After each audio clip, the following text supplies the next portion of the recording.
Totoo po bang nakaka-attract pa rin po ng mga demonyo, ng mga diablo, ang mga totoong Kristiyano?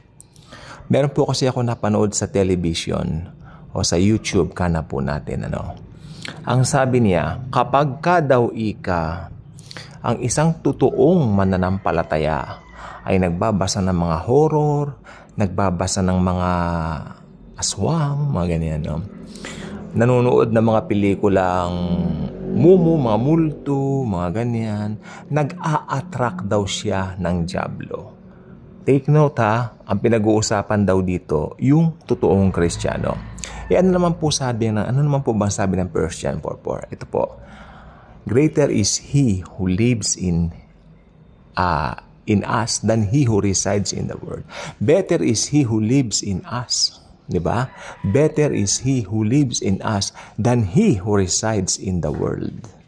Ibig sabihin, mas makapangyarihan si Jesus na nakatira sa atin kaysa doon sa Kanya na nakatira sa mundo. Ngayon, ang tanong, balik natin, nakaka-attract po ba? I mean, pwede pa po ba tayong maapektuhan ng mga diablo, mga multo, ng mga demonyo? Ang sagot, hindi na po. Nila pa nagsabi niyan, nakakatawa yung isang nangangaral, sabi niya, maski raw Kristiyano ka na pag humawak ka raw ng libro ng mga witchcraft, ng mga multo, mga libro ng mga aswang, mga ganyan, ikaw daw ay may mangyayari daw sa'yo. Kalokohan po yun. Kung naniniwala ka sa Panginoong Jesucristo, greater is He who resides in us than he who resides in the world.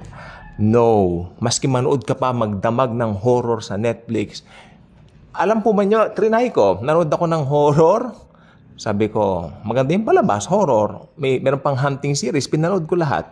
Nanood po ako ng hunting series kasi nakikita po roon yung mga evil spirits kung paano ito talunin ng Panginoon, di po ba? So, pinanood ko, magdamag akong nanood niyan. Nanaginip ba ako? Hindi. Bagkus na napanaginip ko, napakaganda. Yung peace ni Lord, yung pag-ibig ni Lord. Kaya iba pag nasa grace ka, Iba pag nasa grace ka. Hindi naman katakataka yung pastor na yan, mga ngaral lang ganyan . Sabi niya, pag humawak ka raw ng libro, ng witchcraft, ng tungkol sa ganito, may mangyayari daw masama sa katawan mo. Hindi katakataka kasi sabi niya, grace preacher siya, pero nangangaral pa rin ito ng tithes and offerings. So, conflict. Dati nakikinig ako rito, pero tinigil ko na. Conflict ang kanyang, Makinig po kayo kay, Rene Rowland, Buzz Rajkin. At sa ngayon, yan lang pong dalawang yan na nakita kong pwede kong sabihin talagang, anong tawag dito? Qualified to be a grace preacher. Kasi meron akong sinasabi dati, capital J ang start ng name niya, pero medyo ngayon parang hindi yata siya grace preacher. So, hindi ko siya i-qualify. Dalawa lang talaga ang pwede kong i-qualify. Siyempre, maliban dito sa atin, dito sa ating channel, ako yun, siyempre, grace preacher tayo. Pakinggan nyo rin si Rene Rowland at saka si Buzz Rajkin. Tatlo po kami. Yan po ay isa-alang-alang naman pag may time po kayo. Sapagkat wala kaming ibang balak o wala kaming ibang hangad, kundi itaas si Jesus beyond, every situation. Ito pong nangyaring past 2 days sa akin, very stressful. I don't need to elaborate. Family matters.